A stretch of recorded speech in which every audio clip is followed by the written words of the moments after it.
Hello मेरे प्यारे साथियों। आज हमारी राजस्थान की सभ्यता की दूसरी क्लास है। हमने जो पहले पढ़ा था उन्होंने उसके अंदर राजस्थान की सभ्यताओं को पढ़ा था। उसके अंदर हमने एक तो हमारी जो कालीबंगा सभ्यता है उसको पढ़ लिया। उसके बाद हमने वहाँ पर हमारी जो गणेश्वर सभ्यता है ना उसको भी पढ़ लिया। तो अब जो हम चर्चा करने वाले हैं वह हम आहड़ सभ्यता पर चर्चा करने वाले हैं। जो कल की क्लास थी ना उसके अंदर हमने आदि आहड़ की सभ्यता को पढ़ लिया था और जो आदि बच गई है उसको हम आज पढ़ लेंगे। और आहड़ सभ्यता की आपको एक या दो क्लास और देखने को मिलने वाली है।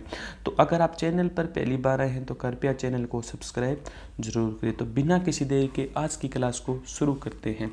तो सिंधु सभ्यता को ताम्र धातु तथा उससे बनी वस्तुओं की सप्लाई की जो पूर्ति है ना वह आहड़ सभ्यता से होती थी। यानी यहाँ पर क्या इंपॉर्टेंट है, यहाँ पर इंपॉर्टेंट यह है कि जो सिंधु घाटी सभ्यता थी ना तो सिंधु घाटी सभ्यता को जो ताम्र धातु तथा जो उससे बनी हुई वस्तुओं की सप्लाई की पूर्ति है ना, जिसकी सप्लाई की आपूर्ति वह आहड़ सभ्यता से होती थी।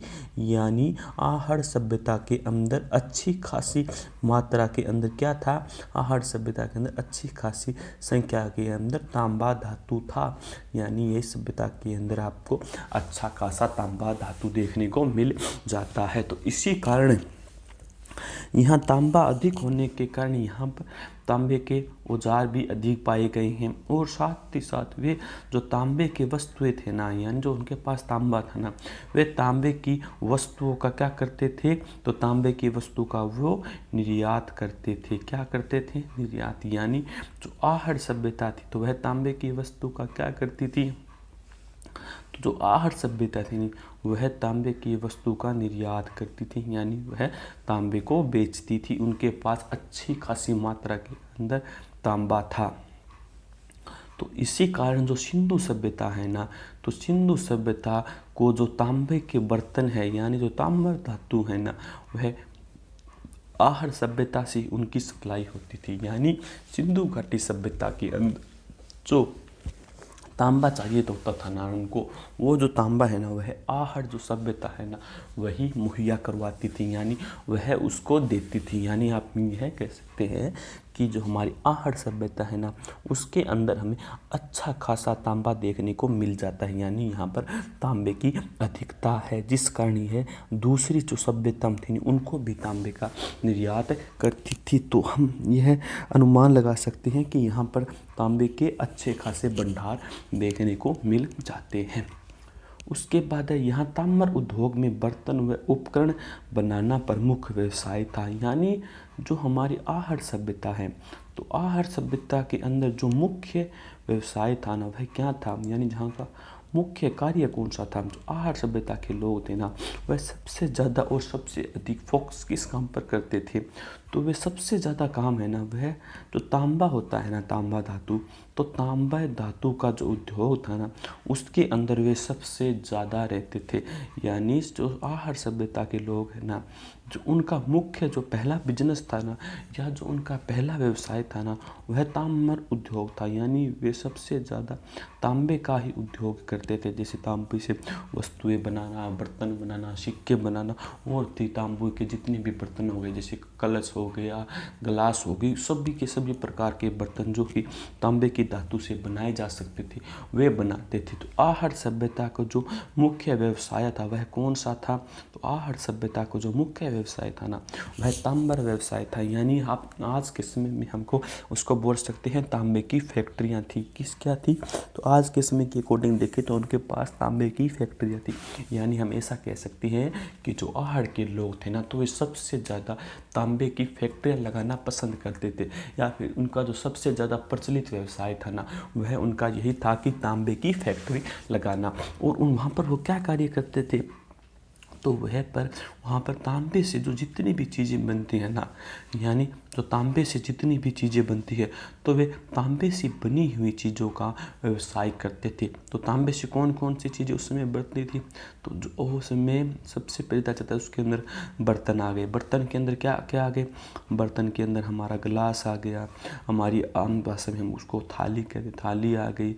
उसके बाद पानी रखने के बर्तन आ गए, पानी रखने के बर्तन भी तांबे के बनाए जाते थे और बहुत से बर्तन जो हमारी दैनिक जीवन के लिए उपयोगी है वो सभी के सभी बर्तन वे तांबे से बनाते थे। यानी उस समय सबसे ज़्यादा बर्तन तांबे के ही बनने होते थे। यानी उस समय जो धातु थी ना, तो वहाँ पर ताम्र धातु थी, ताम्र की वहाँ पर अधिकता थी। और साथ ही साथ जो तांबा धातु है ना, तो तांबे धातु के अंदर जो चीज़ होती है ना, वह हमारे शरीर के लिए बहुत ही अच्छी होती है। अगर हम तांबे के बर्तन का पानी पिएं, तांबे के बर्तन का पानी पिएं, तो वह हमारे लिए बहुत ही अच्छा होता है। और साथ ही साथ जो तांबे की जितनी भी चीज़ें होती हैं ना, अगर हम उनका दैनिक जीवन में उपयोग करने लगे ना, तो हमारी 70% बीमारियां तो वैसे ही ख़त्म हो जाएंगी। तो इसी कारण जो पुराने लोग होते थे ना, वह ज़्यादा बीमार नहीं होते थे, क्योंकि जो उनकी दिनचर्या थी ना, जो उनकी दिनचर्या थी वह नॉर्मल दिनचर्या थी। उनमें किसी भी प्रकार का दिखावा नहीं होता था, किसी भी प्रकार का उनके अंदर शौक नहीं होता था। उनका जो मुख्य कार्य था वह था उनके अपने जो खान पान है ना, उसका उनका एक अच्छा तरीका था और लहजे से कार्य करते थे। और वे साथ ही साथ शारीरिक कार्य करते भी थे और भी बहुत से जो ऐसे कार्य करते थे जो उनकी दैनिक लाइफ को सुधार सके, उनके अंदर इम्प्रूव ला सके। इस प्रकार के वह कार्य करते थे। और जो उनका खाना होता था ना, उनका खाना सादा और सात्विक होता था। यानी जो खाना खाते थे ना, वह सादा और सात्विक होता था। जो आज की जो हमारी जनरेशन है ना, तो आज के अंदर सबसे पहले तो देखा जाए, जो हम खाना खाते हैं ना, वह सब का सब हमारा जो खाना है वह हम जीभ के स्वाद के लिए खाते हैं, जीभ के स्वाद के लिए खाते हैं। यानी जो खाना हमको अच्छा लगता है या जो खाना हमारी जीभ को अच्छा लगता है, वह खाना हम सबसे ज़्यादा खाना पसंद करते हैं। जैसे कि फास्ट फूड हो गया और बहुत सी चीज़ें जो हमारे स्वास्थ्य के लिए अच्छी नहीं है ना, वह चीज़ हम सबसे ज़्यादा खाते हैं। और उसी के साथ साथ क्या है, जो आज की जो हमारी जनरेशन है ना, उसके अंदर बहुत से इम्प्रूव हो गई। जैसे आज कोई सबसे दूध ज़्यादा पीना पसंद कोई नहीं करता है।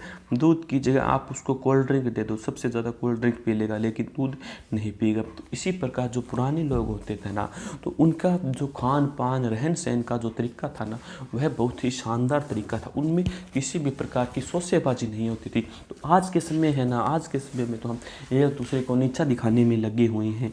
लेकिन जो समय पहले समय था ना, पहले हर व्यक्ति दूसरे इंसान की हेल्प किया करता था, दूसरों के दुख के अंदर उनकी सहायता करता था और जिनको जिस चीज़ की भी ज़रूरत पड़ती थी ना, तो उनकी वह हेल्प किया करता था।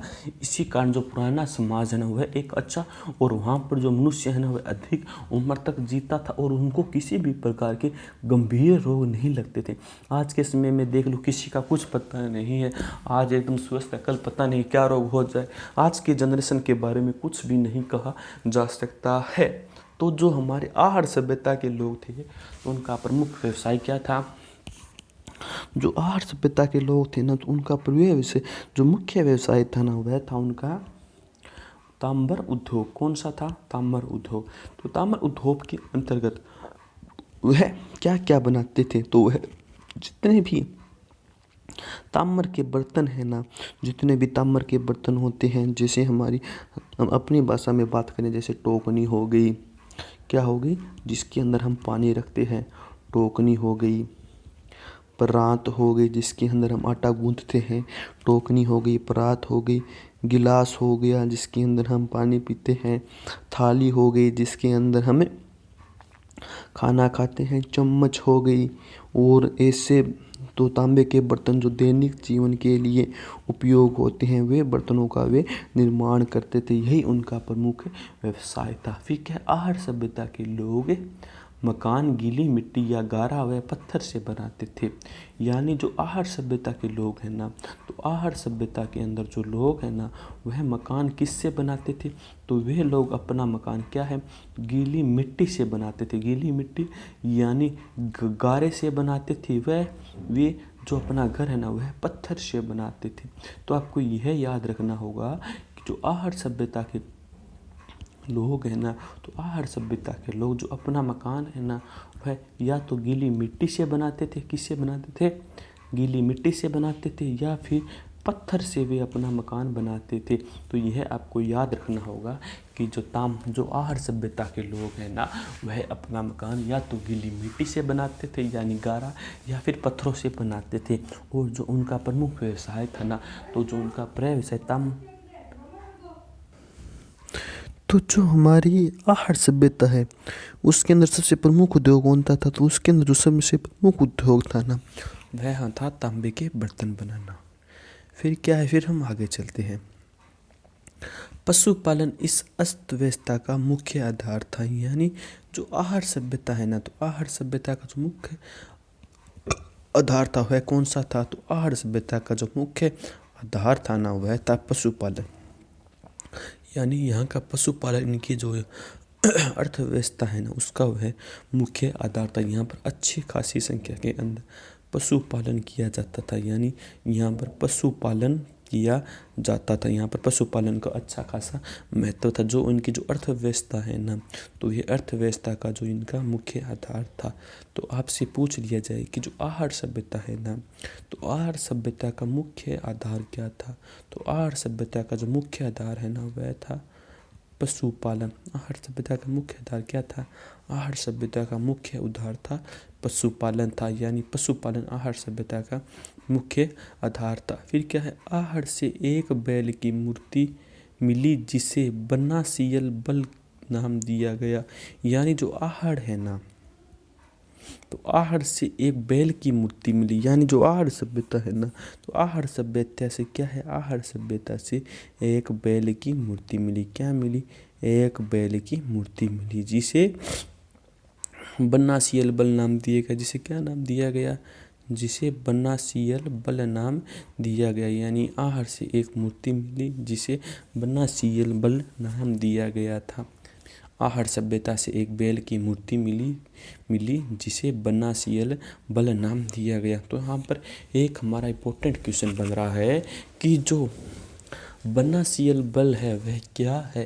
तो उसका क्या हो जाएगा? उसका हो जाएगा कि जो आहड़ सभ्यता है ना, तो आहड़ सभ्यता से एक बैल की मूर्ति मिली थी। क्या मिली थी? आहड़ सभ्यता से एक बैल की मूर्ति मिली थी जिसे बनासियल बल नाम दिया गया था। फिर हम आगे चलते हैं। आगे क्या है? भारतीय उपमहाद्वीप में लोहे का प्राचीनतम साक्ष्य आहड़ से मिला है। यानी जो क्या है? यानी जो भारतीय उपमहाद्वीप है ना, क्या है कि जो भारतीय यानी जो इंडियन भारतीय उपमहाद्वीप है ना, तो भारतीय उपमहाद्वीप के अंदर लोहे के प्राचीनतम साक्ष्य आहड़ से मिला है। यानी क्या हो गया? जो भारतीय उपमहाद्वीप है ना, तो भारतीय उपमहाद्वीप के अंदर लोहे का प्राचीनतम साक्ष्य आहड़ में मिला है। यानी भारतीय उपमहाद्वीप में लोहे का प्राचीनतम जो साक्ष्य है ना, वह आहड़ से मिला है। फिर क्या है? फिर यह हमारा चावल व बाजरा। क्या हो गया? चावल व बाजरा आहड़ वासियों का मुख्य खाद्यान्न फसल थी। यानी क्या हो गया? यानी जो चावल हो गया, चावल व इसके साथ क्या हो गया? चावल व इसके साथ बाजरा है ना, वह आहड़ वासियों का मुख्य उद्यान फसल थी। क्या थी? तो चावल व बाजरा है ना, वह आहड़ वासियों का मुख्य खाद्यान्न फसल थी। फिर है ध्यान रहे सिंधु घाटी में चावल के अवशेष लोथल गुजरात से मिले हैं। ध्यान रखिए कि जो सिंधु घाटी सभ्यता है ना, तो सिंधु घाटी सभ्यता के अंदर जो चावल के अवशेष मिले हैं ना, तो चावल के अवशेष वे लोथल गुजरात से मिले हैं। तो यह भी बात ध्यान रखने वाली है कि जो सिंधु घाटी सभ्यता है और जो हमारी आहड़ सभ्यता है ना, तो क्या है? वहाँ पर भारतीय उपमहाद्वीप में लोहे के प्राचीनतम जो साक्ष्य है ना, वह आहड़ से मिले। यानी जो हमारा भारतीय उपमहाद्वीप है ना, तो हमारा भारतीय उपमहाद्वीप के अंदर जो लोहे का जो प्राचीनतम साक्ष्य है ना, वह आहड़ से मिला है। और इसके साथ चावल व बाजरा आहड़ वासियों का मुख्य खाद्यान्न फसल थी। यानी जो चावल और उसके साथ जो बाजरा है ना, वह आहड़ वासियों का मुख्य खाद्यान्न फसल थी। यानी जो आहड़ सभ्यता है ना, यानी जो आहड़वासी के लोग थे ना, तो उनकी जो मुख्य खाद्यान्न फसल कौन सी थी, तो उनकी मुख्य खाद्यान्न फसल थी, एक तो था चावल और एक था बाजरा। यानी वह चावल और बाजरे को खाते थे, जो ही इनकी मुख्य फसल थी। फिर है ध्यान रखें, सिंधु घाटी में चावल के अवशेष और लोथल गुजरात से भी मिले हैं। यानी जो हमारा चावल है ना, तो चावल के अवशेष बहुत सी और भी जगह से मिले हैं। कहाँ कहाँ से मिले हैं, एक तो मिले हैं उनको सिंधु घाटी सभ्यता से भी चावल के अवशेष मिले हैं, और उसी के साथ साथ लोथल गुजरात से भी चावल के अवशेष मिले हैं। तो आपसे पूछ लिया जाए कि जो हमारा भारतीय उपमहाद्वीप है ना, तो उसके अंदर जो प्राचीनतम साक्ष्य है ना लोहे के, वह तो हमको आहड़ से मिले हैं।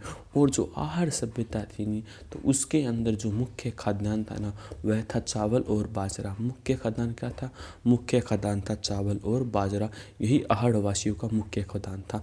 और इसी के साथ साथ जो सिंधु घाटी सभ्यता और जो लोथल जो गुजरात के अंदर है, वहाँ पर भी हमको क्या मिले हैं, तो वहाँ पर भी हमको चावल के अवशेष मिले हैं। तो आपको यह याद रखना चाहिए कि जो सिंधु घाटी सभ्यता और जो लोथल गुजरात के अंदर जो सभ्यता है ना, वहाँ पर भी हमको चावल के अवशेष मिले हैं। तो यह बात हमको याद रखनी होगी कि चावल के अवशेष हमको और कहाँ कहाँ से मिले हैं। चावल के अवशेष हमको आहड़ सभ्यता से तो मिले ही मिले हैं, इसी के साथ साथ हमारी सिंधु घाटी सभ्यता और उसी के साथ साथ जो हमारी लोथल सभ्यता है ना, वहीं पर भी हमको ये जो हमारे चावल है ना, तो चावल के अवशेष हमको मिले हैं।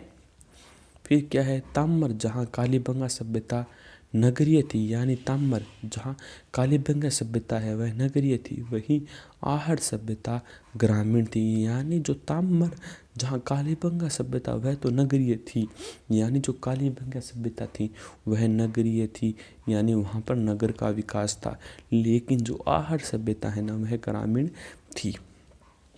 तो आपसे पूछ लिया जाए कि जो कालीबंगा सभ्यता थी वह कौन सी थी, तो कालीबंगा सभ्यता कौन सी सभ्यता थी, तो कालीबंगा सभ्यता हमारी नगरीय सभ्यता थी। तो कालीबंगा सभ्यता कौन थी, तो कालीबंगा सभ्यता थी वो हमारी नगरीय सभ्यता थी। और जो आहड़ सभ्यता थी ना, कौन सी, जो आहड़ सभ्यता थी, तो आहड़ सभ्यता हमारी ग्रामीण सभ्यता थी। कौन सी सभ्यता थी, ग्रामीण सभ्यता थी। तो कालीबंगा सभ्यता नगरीय हो गई और जो आहड़ सभ्यता है ना, वह ग्रामीण थी। फिर क्या है, आहड़ में पानी सोखने के लिए गड्ढे बने। तो जो आहड़ सभ्यता है, तो आहड़ सभ्यता के अंदर जो पानी सोखने के लिए जो गड्ढे बने या मिले, जिसमें घड़े के ऊपर घड़ा रखते थे। यानी जो हमारी आहड़ सभ्यता है, तो आहड़ सभ्यता में जो पानी सोखने के लिए जो गड्ढे बने थे ना, जो गड्ढे मिले हैं, जिसमें घड़े के ऊपर घड़ा रखते थे। यानी आहड़ सभ्यता के अंदर जो पानी सोखने के लिए जो गड्ढे में बने हैं ना, तो उनमें घड़े के ऊपर घड़ा रखते थे। फिर क्या है, बर्तन निर्माण के अंदर चौं का प्रयोग किया जाता था। यानी जो बर्तन निर्माण है ना, तो बर्तन निर्माण के अंदर जो आहड़ सभ्यता के अंदर किसका प्रयोग किया जाता था, तो बर्तन निर्माण के लिए आहड़ सभ्यता के अंदर चांक का प्रयोग किया जाता था। किसका प्रयोग किया जाता था, चांक का प्रयोग किया जाता था। एक मुद्रा त्रिशूल, अन्य मुद्रा यूनानी शैली। यानी क्या है, यहाँ जो एक मुद्रा है ना, वह तो त्रिशूल की है, और जो अन्य मुद्रा है ना, वह यूनानी शैली के अंदर है। यानी यहाँ पर इम्पोर्टेंट बात क्या हो रही है, तो यहाँ पर इम्पोर्टेंट बात यह हो रही है कि जो आहड़ की सभ्यता थी ना, यानी आहड़ की जो सभ्यता थी, तो आहड़ की सभ्यता के अंदर जो बर्तन निर्माण का कार्य था ना, बर्तन निर्माण में किसका प्रयोग किया गया, तो आहड़ सभ्यता के अंदर जो बर्तन निर्माण के अंदर किसका प्रयोग किया गया, चौंक का प्रयोग किया गया। तो आहड़ सभ्यता के अंदर बर्तन निर्माण के अंदर किसका प्रयोग किया गया, तो आहड़ निर्माण के अंदर बर्तन निर्माण के अंदर चौंक का प्रयोग किया गया। तो किसका प्रयोग किया गया, चौंक का प्रयोग किया गया। और एक मुद्रा त्रिशूल, और यहाँ पर जो एक मुद्रा है वह त्रिशूल की है, और जो अन्य मुद्रा है ना, वह यहाँ पर यूनानी शैली की है। फिर क्या है, कपड़ों की छपाई के ठप्पे तोल में बाट मिले हैं। यानी यहाँ पर क्या है, यहाँ पर जो कपड़े की छपाई होती थी ना, तो कपड़े की जो छपाई के जो ठप्पे हैं ना, वह भी यहाँ पर मिले हैं। यानी कपड़े की छपाई के ठप्पे भी हमको यहीं पर मिले हैं। यानी यहाँ पर कपड़ों की छपाई भी होती थी। और जो माप तोल है ना, माप तोल के लिए यहाँ पर बाट का भी प्रयोग हुआ है। यानी यहाँ पर हमको बाट भी मिले हैं। तो यह भी आपके लिए एक इम्पोर्टेंट फैक्ट बन जाता है। क्या बन गया, तो यहाँ पर बन गया जो कपड़ों की छपाई है ना, तो कपड़ों पर जो छपाई के कपड़ों पर है ना, जो छपाई के यहाँ पर क्या मिले हैं, कपड़ों की छपाई के लिए यहाँ पर ठप्पे मिले हैं। यानी कपड़े की छपाई के ठप्पे मिले हैं। और जो तोल है ना, तोल के यहाँ पर बाट भी मिले हैं। क्या मिले हैं, यहाँ पर तोल के बाट भी मिले हैं। यानी यहाँ पर कपड़ों की छपाई के ठप्पे और तोल के बाट भी हमको यहीं पर मिले हैं। उसके बाद क्या है, उसके बाद गेहूँ, ज्वार, चावल के प्रमाण भी मिले हैं। यानी हमको जो हमारी आहड़ सभ्यता है ना, तो आहड़ सभ्यता का जो मुख्य भोजन था ना, वह तो था बाजरा और चावल। बाजरा प्लस चावल यहाँ का मुख्य भोजन था। लेकिन इसके साथ साथ यहाँ पर एक तो गेहूँ, गेहूँ के साथ ज्वार और ज्वार के साथ चावल, चावल तो इनका मुख्य भोजन ही था, उसके भी प्रमाण यहाँ पर मिले हैं। यानी यहाँ पर गेहूँ और ज्वार के भी प्रमाण मिले हैं। चावल तो यहाँ का मुख्य भोजन था, चावल प्लस बाजरा यहाँ का मुख्य भोजन था। फिर के पत्थर की अन्न पीसने की चक्की, तांबा गलाने की भट्टी। और इसी के साथ साथ जो यहाँ पर है ना, यहाँ पर जो अन्न को पीसने के लिए यानी गेहूँ, बाजरा, इनको पीसने के लिए यहाँ पर क्या मिली है, तो इनको पीसने के लिए यहाँ पर हमको जो पत्थर की छोटी चक्की होती है ना, वह देखने को मिली है। यानी यहाँ पर पत्थर की चक्कियाँ भी मिली हैं। और साथ ही साथ जो उनका मुख्य व्यवसाय था ना, ताम्र उद्योग, तो तांबे को गलाने के लिए यहाँ पर क्या मिला है, तांबे को गलाने के लिए यहाँ पर हमको भट्टियाँ भी देखने को मिली है। यानी यहाँ पर तांबे को गलाने के लिए भट्टियों का प्रयोग होता था।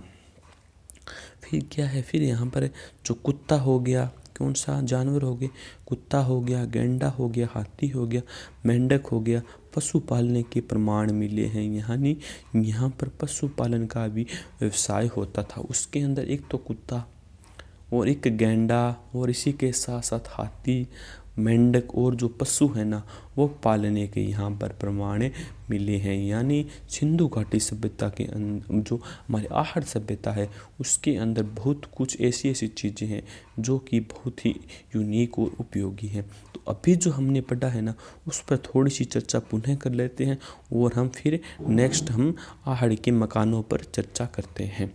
तो जो हमने पढ़ा है ना अभी अभी, तो अभी अभी हमने क्या पढ़ा है कि अभी अभी हमें पढ़ा है कि जो सिंधु सभ्यता है ना, तो सिंधु सभ्यता को ताम्र धातु तथा उससे बनी वस्तुओं की सप्लाई यानी आपूर्ति है ना, वह आहड़ सभ्यता से होती थी। तो हमारा पहला क्वेश्चन तो हमारा यहीं पर बन गया कि जो सिंधु सभ्यता थी, तो सिंधु सभ्यता कहाँ से तांबे को लेती थी। तो इसका क्या आंसर हो जाएगा, तो इसका आंसर हो जाएगा आहड़ से लेती थी।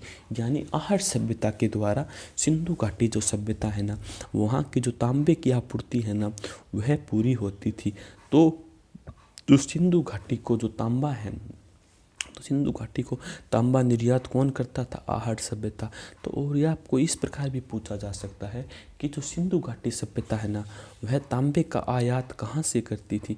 तो वह तांबे का आयात कहाँ से करती थी, तो वह तांबे का आयात आहड़ सभ्यता से करती थी। और साथ ही साथ जो तांबा हो गया, और तांबे से बनी हुई जितने भी बर्तन हैं ना, तो उन बर्तनों की सप्लाई भी हमारी आहड़ सभ्यता सिंधु सभ्यता को करती थी। और इसी के साथ साथ जो ताम्र धातु है ना, तो तांबा धातु है, उसको भी वह ही निर्यात करती थी। तो यह आपको अच्छी तरह से याद रखना होगा कि जो आहड़ सभ्यता है ना, तो आहड़ सभ्यता के अंदर अच्छी खासी मात्रा के अंदर तांबे के भंडार थे। यानी तांबे की वहाँ पर बहुत ही ज़्यादा उपलब्धता थी। फिर क्या है, जो यहाँ के लोग हैं ना, तो यहाँ के लोगों का जो ताम्र उद्योग के जो बर्तन है ना, ताम्र उद्योग के बर्तन व उपकरण बनाना यहाँ का प्रमुख व्यवसाय था। यानी जो यहाँ की हमें सिंधु जो हमारी आहड़ सभ्यता है ना, तो आहड़ सभ्यता के लोगों का जो प्रमुख व्यवसाय या फिर जिसको हम आज के समय में बिजनेस बोलते हैं वह कौन सा था। तो जो आहड़ सभ्यता है ना, उस समय के लोगों को अगर हम यह सोचे कि उनका जो प्रमुख बिजनेस था वह कौन सा था, तो जो उनका प्रमुख बिजनेस था ना वह था आहड़ के अंदर क्या है, आहड़ सभ्यता के अंदर ताम्र उद्योग से बर्तन बनाना और उसके उपकरण बनाकर बेचना, यही उनका प्रमुख बिजनेस होता था। जो हमारी आहड़ सभ्यता के लोगों का प्रमुख बिजनेस क्या था, तो आहड़ सभ्यता के जो लोग थे ना उनका प्रमुख बिजनेस यही था कि तांबे का उद्योगों का उनका बिजनेस था और तांबे के वे बर्तन और उपकरण बनाते थे और उनको निर्यात करते थे। तो यह उनका एक प्रमुख बिजनेस भी होता था। फिर है जो आहड़ सभ्यता है ना, तो आहड़ सभ्यता के जो लोग हैं ना, तो आहड़ सभ्यता के लोगों के जो मकान होते थे ना वह किससे बने होते थे, तो वह कि सबसे पहले तो हो जाता है गीली मिट्टी या फिर जो पत्थर थे ना, पत्थर से वे उनका क्या है, उनका जो है घर वह बने होते थे।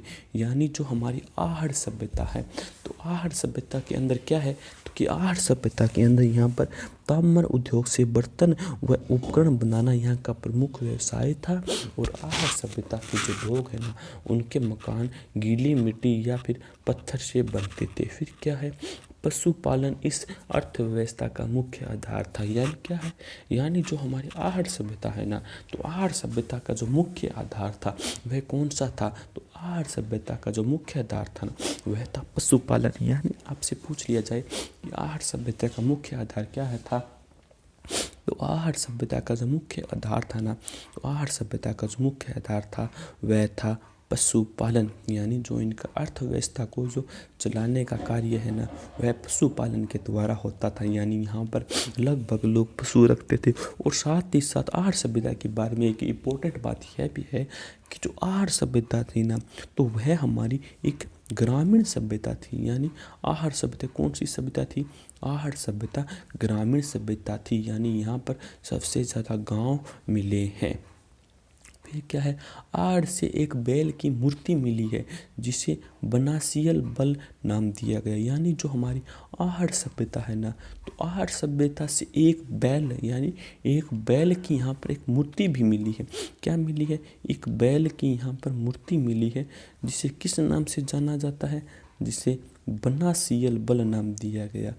तो जिसे क्या नाम दिया गया, जिसे बनासियल बल नाम दिया गया। यानी जो आहड़ है ना, तो आहड़ सभ्यता से हमको एक बैल की मूर्ति भी मिली है, एक बैल की मूर्ति मिली है जिसे बनासियल बल नाम दिया गया। जिसे क्या नाम दिया गया, जिसे बनासियल बल नाम दिया गया। आपसे पूछा जा सकता है बनासियल बल क्या है, तो बनासियल बल क्या हो गया कि जो आहड़ सभ्यता के अंदर एक बैल की मूर्ति मिली है जिसको बनासियल बल के नाम से जाना जाता है। तो यह हमारा हो जाता है बनासिया बल। फिर आगे चलते हैं, आगे क्या है, भारत उपमहाद्वीप में लोहे का जो प्राचीनतम साक्ष्य है ना वह आहड़ से ही मिला है। यानी जो हमारा भारतीय उपमहाद्वीप है, यानी जो हमारा भारतीय उपमहाद्वीप है ना, तो उसके अंदर जो लोहे के जो प्राचीनतम साक्ष्य है ना, यानी लोहे धातु के जो प्राचीनतम साक्ष्य हैं वह आहड़ से ही मिले हैं। यानी हम यह भी कह सकते हैं कि भारतीय महाद्वीप के अंदर जो सबसे पहले जो लोहे के जो अवशेष हैं, यानी जो लोहे के जो साक्ष्य है, तो वो कहाँ से मिले हैं, वह हमको आहड़ से ही मिले हैं। तो यह भी आपके लिए एक इम्पोर्टेंट टॉपिक हो गया कि भारतीय महाद्वीप में सबसे पहले लोहे के साक्ष्य कहाँ पर मिले हैं। तो भारतीय उपमहाद्वीप के अंदर जो हमारे लोहे के सबसे पहले साक्ष्य है ना वह हमको आहड़ के अंदर मिले हैं। तो यह हमको याद रखना होगा, अच्छी तरह से याद रखना होगा कि जो भारतीय है ना, तो जो भारतीय उपमहाद्वीप के अंदर जो लोहे के है ना, तो लोहे के हमको यहाँ पर प्राचीनतम साक्ष्य देखने को मिले हैं। उसके बाद हम आगे चलते हैं।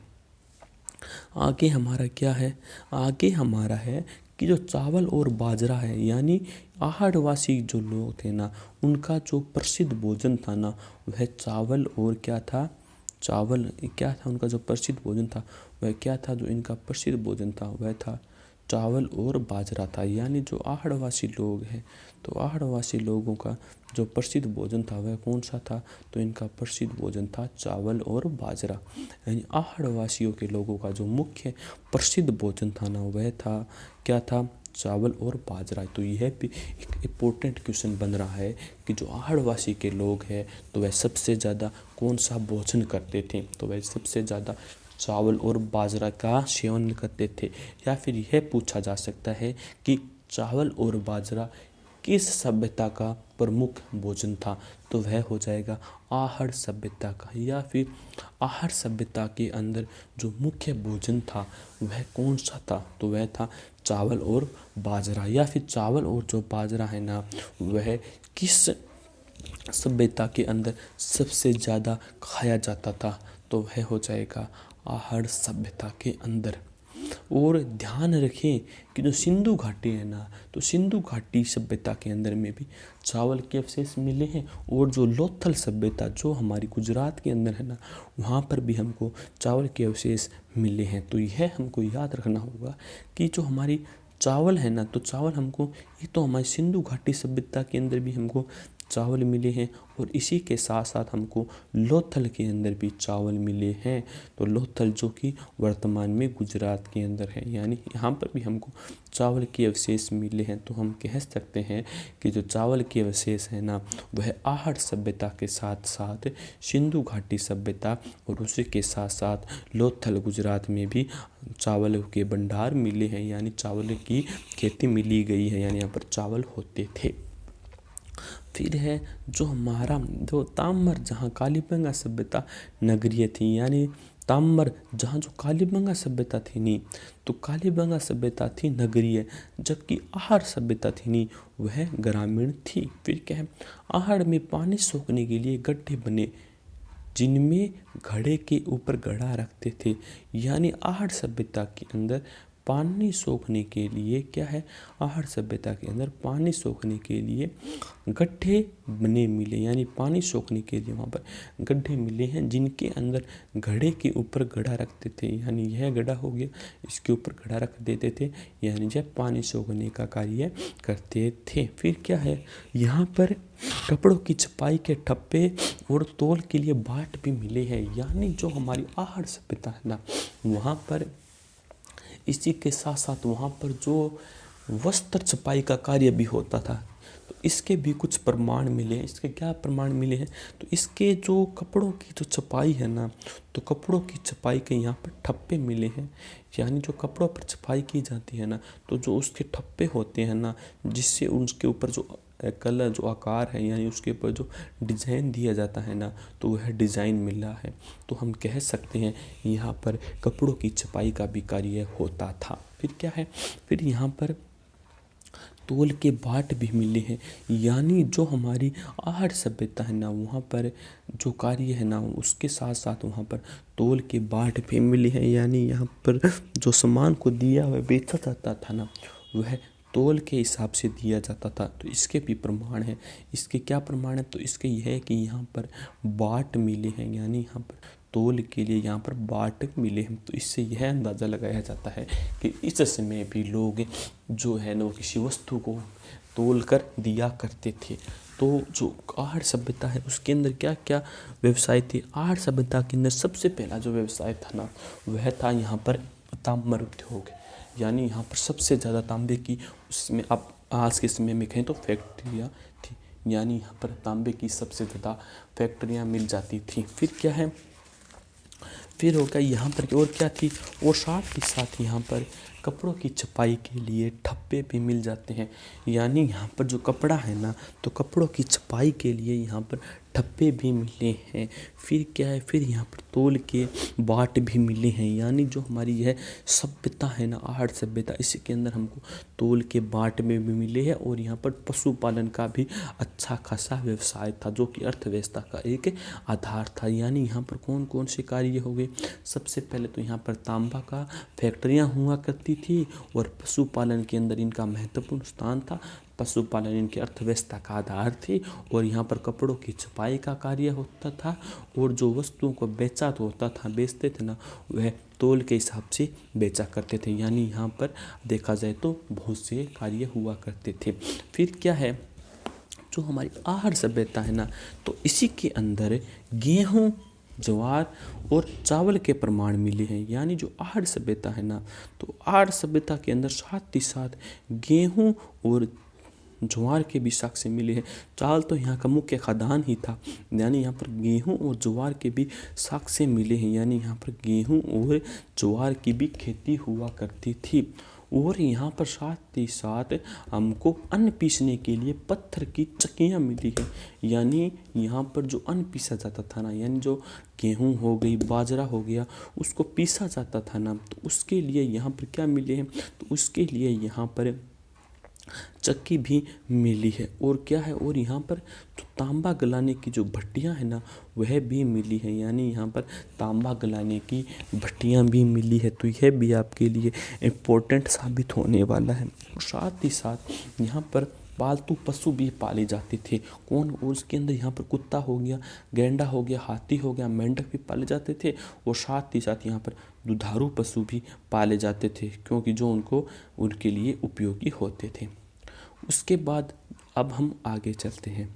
अब हम जो आहड़ वासियों के जो मकान थे ना, उन पर चर्चा करते हैं कि जो आहड़ के सभ्यता के जो लोग थे, उनके मकान किस प्रकार थे, तो उनका भी हमको पता होना चाहिए। तो जो आहड़ वासी थे ना, तो आहड़ वासियों के मकानों में क्या है, आहड़ वासियों का मकान काला पत्थर, शिष्ट पत्थर से नींव भरते थे। यानी जो आहड़ वासी थे ना, क्या हो गए, आहड़ वासी जो काला पत्थर होता था ना, तो काला पत्थर से वे नींव भरते थे। यानी आहड़ वासी है ना, वह जो काला पत्थर होता है ना, तो वह काला पत्थर से नींव भरते थे। फिर क्या, दीवार धूप में सुखाकर ईंटों पत्थरों से बनाते थे। यानी जो दीवार है ना, वह धूप में सुखाई हुई ईंटों, यानी कच्ची ईंटों या फिर वे पत्थरों से मकान बनाते थे।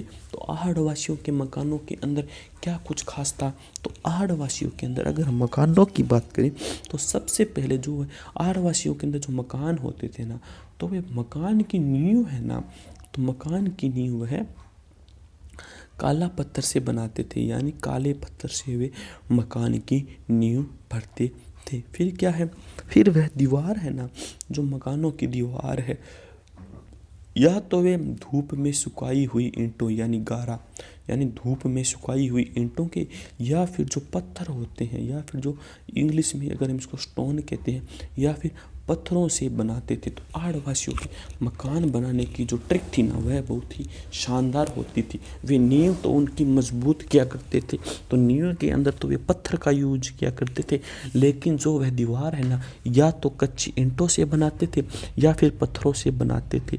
तो कच्ची ईंटों से भी मकान शानदार बनाए जाते हैं। अब भी आपको कुछ एक गांव ऐसे मिल जाएंगे, वहाँ पर अब भी वर्तमान में भी कच्ची ईंटों से मकान बने हुए हैं, आपको ज़रूर मिल जाएंगे। वो मकान देखने में बहुत ही सुंदर होते, और इनकी जो लाइफ टाइम होती है ना, वह बहुत ज़्यादा होती है। यानी वे मकान गिरते नहीं हैं, उनकी जो दीवारें होती हैं ना, वह मजबूत होती हैं, जो कि प्योर मिट्टी के टाइप के मकान होते हैं और देखने में बहुत ज़्यादा ही आकर्षक लगते हैं। फिर क्या है, मकान बड़े व आयताकार होते थे। यानी जो आहड़ वासियों के समय में जो मकान होते थे ना, तो वह साइज में तो बड़े ही होते ही थे, और साथ ही साथ वे इस प्रकार होते थे, आयताकार होते थे। यानी मकान बड़े होते थे, और क्या होते थे, मकान बड़े होने के साथ साथ आयताकार होते थे। आयताकार अगर हम फुल ड्राइंग बनाए ना, तो इस प्रकार, यानी वे जो उनकी भुजाएं थी ना, वह आपस में समान होती थी, यानी उसकी लंबाई तो दोनों सेम से और जो चढ़ाई है ना वह इस प्रकार होती थी, यानी इस प्रकार जो होते थे ना वह आहड़वासियों के मकान होते थे। यानी आहड़वासियों के मकान इस प्रकार मकान हो गए, हम इस प्रकार के मकान हो जाते थे। तो आहड़वासियों के मकान किस प्रकार होते थे? तो आहड़वासियों के मकान आयताकार होते थे। तो यह आपको याद रखना होगा कि आहड़वासियों के जो मकान है ना वह आयताकार होते थे। आहड़वासियों के मकान आयताकार होते थे, इस प्रकार इनके मकान होते थे। और आगे किया है, मकान की छत पर बांस बिछाकर उस पर मिट्टी का लेप लगाते थे। यानी जो आहड़वासी थे ना, तो आहड़वासियों का जो मकान तैयार हो जाता था ना, जब उनकी छत की बारी आती थी ना, तो छत पर जो बांस के बम्बू होते हैं ना, तो उसकी कटिंग कर कर उसको उस पूरी छत के ऊपर बिछा देते थे। यानी ये तो मकान हो गया आपका, ये इस प्रकार देखिए कि ये मकान हो गया। अब ये होगी इसकी छत जो कि अभी ओपन है। तो इस छत को करने के लिए वे क्या करते थे, जो बांस होते थे ना, वो बांस के बम्बू को यहाँ पे इस प्रकार पे बिछा देते थे, इस प्रकार वे बम्बुओं को बिछा देते थे।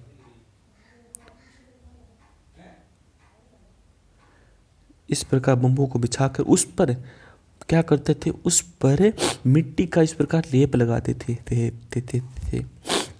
इस प्रकार इसके अंदर जो मिट्टी होती है ना, वहाँ पर जो मिट्टी होती थी उसमें, तो उसका इस प्रकार वह लेप किया कर देते थे। इस प्रकार लेप करने के बाद जो उनकी छत है ना वह परमानेंट तैयार हो जाती थी, यानी उनको एक बहुत ही सुंदर देखने को छत मिल जाती थी। इस प्रकार उनकी छत का कार्य पूरा होता था। और जो इनकी जो दीवारें हैं ना, या तो ये कच्ची ईंटों से या पत्थर से, और जो इन मकान की जो नींव है ना, यानी जो अंदर से नींव है, तो यह जो नींव है ना यह काले पत्थर या फिर शिष्ट पत्थरों से भरा करते थे। तो यानी जो उनकी मकान बनाने का जो प्रोसेस है ना वह बहुत ही शानदार प्रोसेस उनका होता था। फिर क्या है, फिर हम आगे चलते हैं। आगे क्या है, आगे है कि मकान का फर्श चिकनी मिट्टी से, यानी जो मकान है ना, तो मकान का फर्श चिकनी मिट्टी में पीली मिट्टी मिलाकर बनाते थे। फिर जो मकान के फर्श की बारी आती थी ना, तो मकान के फर्श पर क्या करते थे वे, एक तो चिकनी मिट्टी और एक साथ में पीली मिट्टी, चिकनी मिट्टी और पीली मिट्टी को साथ में मिलाकर वह लगाते थे, जिससे उनका फर्श का निर्माण हो जाता था। मकानों का पानी 15 से 20 फीट गहरे गड्ढों में डालते थे। गड्ढे में घड़े के ऊपर घड़ा रखकर पानी सोखने के लिए शोषण पात्र बनाते, और यह पद्धति चक्कर कूप पद्धति कहलाती थी। यानी जो मकानों का पानी है ना, मकानों का पानी 15 से 20 फीट गहरे गड्ढे में डालते हैं। यानी जो मकानों का जो पानी है ना, तो मकानों का जो भी पानी होता था ना, तो उस पानी को वह 15 से 20 फीट नीचे गहरे गड्ढे के अंदर उस पानी को डाल देते थे। फिर क्या है, गड्ढे में घड़े के ऊपर घड़ा रखकर पानी सोखने के लिए शोषण पात्र बनाते, और यह पद्धति चक्रकूप पद्धति कहलाती थी। फिर हम आगे चलते हैं। तो आगे है हमारी आहड़ में मुद्रा, यानी आहड़ के अंदर कौन कौन सी मुद्राएं चलती थी, तो उसका भी हमको पता होना चाहिए। तो आहड़ सभ्यता है ना, क्या हो गया, उसके अंदर जो मुद्रा थी ना, तो वह क्या है, वहाँ पर तांबे की 6 मुद्रा व 3 मोहरें मिली है। यानी आहड़ सभ्यता से है हमको, यानी जो हमारे विज्ञानी है ना, उनको क्या मिला है, उनको तांबे की तो 6 मुद्रा व 3 मोहरें मिली हैं। यानी आहड़ सभ्यता से अंदर क्या हो गया कि आहड़ सभ्यता से चांदी तांबे की तो 6 मुद्रा और इसी के साथ साथ 3 मोहरें मिली है। आहड़ सभ्यता से क्या हो गया, आहड़ सभ्यता से तांबे की तो 6 मुद्रा और वहाँ पर 3 मोहरें मिली है। एक मुद्रा पर त्रिशूल व दूसरी पर यूनानी देवता अपोलो हाथ में तीर व पीछे तर्कस का चित्र बना हुआ है। यानी जो आहड़ के अंदर मुद्रा मिली है ना, तो जो पहली मुद्रा है ना, तो उस पर एक साइड में क्या है, एक पर तो है त्रिशूल व दूसरी पर क्या है, यूनानी देवता अपोलो हाथ में तीर लिए हुए या फिर तर्कस लिए हुए का चित्र बना हुआ है। तो आपसे पूछ लिया जाए कि जो आहड़ है ना, आहड़ सभ्यता के अंदर किस प्रकार की मुद्रा मिली है, तो आहार सभ्यता के अंदर तांबे की 6 मुद्रा और 3 मोहरें मिली हैं। एक मुद्रा पर त्रिशूल तो दूसरी पर यूनानी देवता अपोलो यानी हाथ में तीर व पीछे तर्कस का चित्र बना हुआ था। फिर हम आगे चलते हैं। आगे क्या है? मुद्रा पर यूनानी भाषा में मोहरों पर विहितव विष यानी पलित तसा तथा तातीय तोमसन अंकित लेख लिखा था। यानी जो मुद्रा पर जो यूनानी भाषा में मोहर थी ना, यूनानी भाषा की जो मोहर थी ना, मुरानी भाषा के मोहरों पर बहिभत विष पलित तसा तथा तातीय तोमसन अंकित लेख लिखा था। फिर हम जो आहड़ के अंदर जो मृत भांड मिले हैं ना, उन पर भी हम नज़र डाल लेते हैं कि आहड़ के अंदर कौन कौन से मृत भांड मिले हैं, कैसे मृत भांड है, देखने में कैसा है, क्या उनकी प्रोसेस है, तो उनका भी हमको आइडिया होना चाहिए, उनके भी बारे में हमको तुरंत पता होना चाहिए। तो अब उन पर भी हम बिना किसी देरी की चर्चा कर लेते हैं। तो जो हमारी आहड़ सभ्यता है ना, तो आहड़ सभ्यता के अंदर जो मृत भांड मिले हैं ना, वह क्या है? वह लाल काले कृष्ण लोहित, यानी आहड़ में जो मृत भांड है ना, वह क्या हो गया? लाल काले कृष्ण लोहित मृत भांड मिले हैं। यानी यहाँ पर लाल और काले कृष्ण लोहित मृत भांड मिले हैं। वह मूरे मृत भांड में मिले हैं। श्वेत रंग के चित्रित पत्र भी मिले हैं। चित्र पर रेखा व ज्यामितीय आकार की बहुलता है। यानी जो आहड़ सभ्यता है हमारी, तो आहड़ सभ्यता के अंदर लाल और काले, यानी आहड़ सभ्यता के अंदर लाल और काले कृष्ण लोहित मृत भांड मिले हैं। वह भूरे मृत भांड भी मिले हैं। श्वेत रंग के चित्रित पात्र भी मिले हैं। चित्रों पर रेखा व ज्यामितीय आकार की बहुलता है। यानी जो हमको यहाँ पर जो बर्तन मिले हैं ना, तो वो लाल और काले रंग के हैं और साथ ही साथ यहाँ पर भूरे मृत भांड में मिले हैं, जिन पर सफ़ेद रंग से चित्रित, यानी हम उनके पर सफ़ेद रंग से चित्रित किया हुआ पात्र भी मिले हैं और चित्रों पर रेखा व जो ज्यामितीय आकार है ना, उसकी बहुतायत है।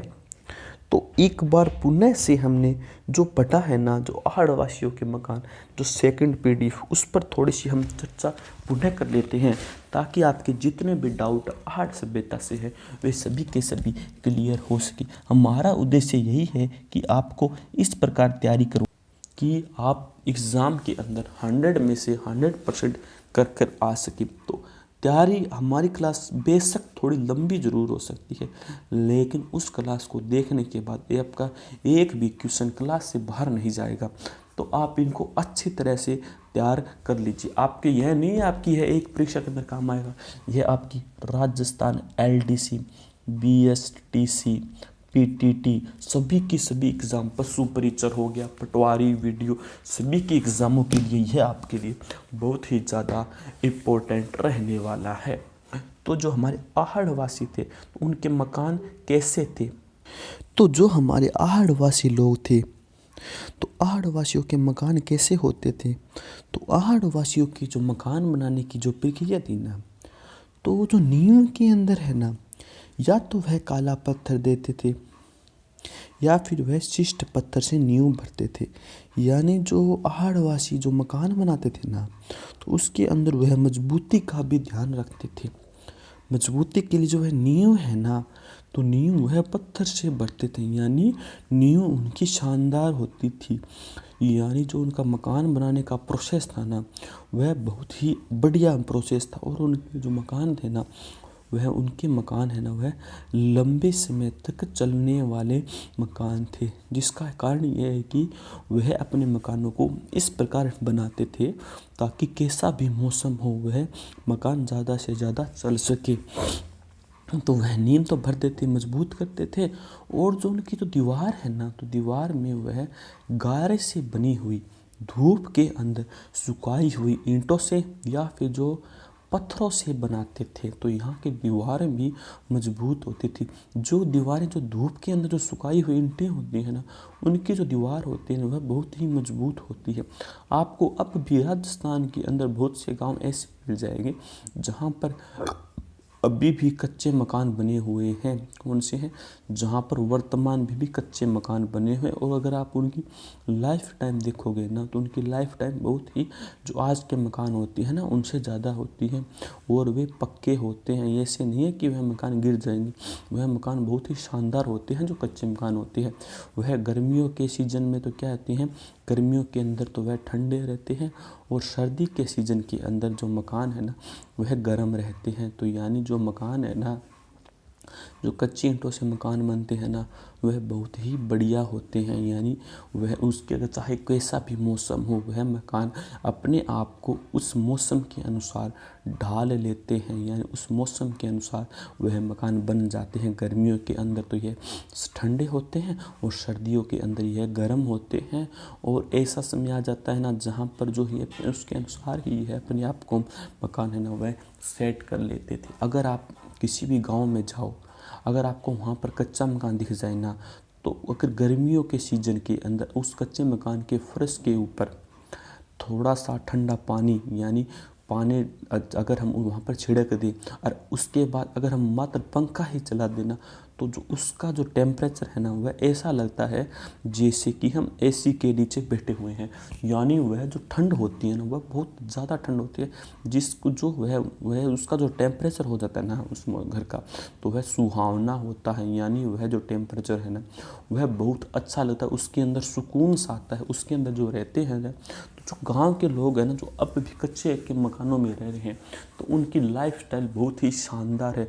वे कभी भी बीमार नहीं होते हैं, क्योंकि वो एकदम प्रकृति के टच में जुड़े हुए होते हैं। और जो उनके मकान होते हैं ना, तो उनके मकानों का जो होते हैं ना, वह बहुत ही बढ़िया होते हैं। और उन मकानों के अंदर किसी भी प्रकार की कोई भी वहाँ पर गंदगी भी नहीं होती है। और जो उन मकानों की जो हवा आती है ना, वह भी एकदम प्योरीफाई हवा होती है, क्योंकि वहाँ पर जो हवा है वह मिट्टी से टकराती है और मिट्टी के अंदर मिलती है। और जो अच्छे अच्छे कण है, यानी जो मिट्टी के जो अच्छे कण है ना, वह हमको मिलते हैं, और जिससे उनको सुगंध भी मिलती रहती है। यानी कच्चों मकानों के अंदर रहने का सुकून अलग ही है। यानी कच्चे मकान अपने आप में बहुत ही अच्छे और शानदार होते हैं, और इनकी लाइफ टाइम बहुत ही ज़्यादा होती है। कई कई गांव तो ऐसे हैं कि कच्चे मकान है ना, उनके ऊपर भी एक और मकान बना रखा है। देख लीजिए आप, कच्चे मकान की लाइफ टाइम एज भी बहुत ज़्यादा होती है। तो आदिवासियों के जो मकान थे ना, यानी जो आहड़वासी सभ्यता के अंदर जो मकान होते थे ना, वो इसी प्रकार बनते थे। फिर क्या है कि जो उनके मकान थे ना, वह बड़े बड़े होते थे। और किस प्रकार की शेप के होते थे, तो वह इस प्रकार आयताकार बने होते थे। तो आहड़वासियों के मकान आयताकार होते थे। तो आहड़वासियों के मकान कैसे होते थे? तो आहड़वासियों के जो मकान है ना, वह आयताकार होते थे। फिर जो आहड़वासियों के मकान है ना, तो उनके संदर्भ में एक बात और है कि जो आहड़वासियों के मकान थे ना, वह सुंदर होने के साथ साथ बहुत ही मजबूत हुआ करते थे। यानी आहड़वासियों के मकान सुंदर के साथ साथ बहुत ही मजबूत हुआ करते थे। और जो इनके मकानों का स्ट्रक्चर है ना, वह इस प्रकार हुआ करता था। इस प्रकार देखिए यहाँ पे, इस प्रकार हुआ करता था। और जो वे जो इसकी जो छत बनाते थे ना, यानी यह जो छत, ये छत खाली है अभी, तो इस छत पर वो क्या करते थे, अभी देखिए, इस प्रकार वह बम्बू को लगाते थे, यानी बांस को लगाते थे। इस प्रकार बांस को लगाकर इसको इस प्रकार कवर करते थे। फिर उस पर मिट्टी का लेप किया करते थे। उस पर क्या किया करते थे, उस प्रकार इस प्रकार मिट्टी का उसके अंदर यहाँ इस प्रकार लेप करके उस छात को पूरी की पूरी छात को कवर अप कर देते थे, जाकि छात बहुत ही मजबूत हो जाती थी। और जो इनका फर्श था ना, यह फर्श, तो इस फर्श के अंदर पीली मिट्टी और चिकनी मिट्टी को मिलाकर इस फर्श पर पोत दिया करते थे। यानी इस प्रकार इस पर पोत दिया करते थे। तो इस प्रकार जो इनका घर है ना, वह तैयार होता था। यानी आहड़वासियों का घर इस प्रकार का होता था, जो कि देखने में बहुत ही ज़्यादा सुंदर और मनभावक लगता था। फिर क्या, जो मकानों का जो फर्श है ना, वह पीली मिट्टी और चिकनी मिट्टी को मिलाकर बनाते थे। फिर मकानों का पानी 15 से 20 फीट गहरे गड्ढे में डालते, और गड्ढों में घड़े के ऊपर घड़ा रखकर पानी सोखने के लिए शोषण पात्र बनाते। यह पद्धति चक्रकूप पद्धति कहलाती थी। फिर क्या है, आहड़ के अंदर कौन कौन सी मुद्राएं मिली हैं उसका भी हमको पता होना चाहिए। तो आहड़ सभ्यता के अंदर तांबे की 6 मुद्रा व 3 मोहरें मिली हैं। यानी आहड़ के अंदर तांबे की क्या है, तांबे की 6 मुद्रा और 3 मोहरें मिली थी। एक मुद्रा पर त्रिशूल व दूसरी पर यूनानी देवता अपोलो विराजमान है। यानी एक पर तो त्रिशूल व दूसरी पर यूनानी देवता अपोलो हाथ में तीर व पीछे तरकस लिए हुए का चित्र बना हुआ है। फिर मुद्रा पर यूनानी भाषा में मोहरों पर विहिबत विष पलिसता तथा तातीय तोमसन अंकित है। यह लेख यहाँ पर लिखा हुआ है। फिर क्या है, फिर आहड़ में जो मर्त भांड है ना वह कौन कौन सी है। यानी आहड़ के अंदर जो बर्तन मिले हैं ना वह कैसे है। आहड़ के अंदर जो बर्तन मिले हैं ना वह लाल काले यानी कृष्ण लोहित बर्तन भांड मिले हैं। वह भूरे मर्त भांड भी मिले हैं और श्वेत रंग के उन पर चित्र बने हुए हैं और चित्रों पर रेखा व ज्यामितीय आकार की बहुतता है। तो इस प्रकार यहाँ पर आहड़ के अंदर मर्त भांड मिली है। तो मैं आशा करता हूँ कि आप सभी को आज की क्लास बहुत ही पसंद आई होगी। अगर आपको यह क्लास पसंद आई है तो इस क्लास को लाइक करें, शेयर करें और अपना एक प्यारा सा कमेंट जरूर करें। जय हिंद, जय भारत।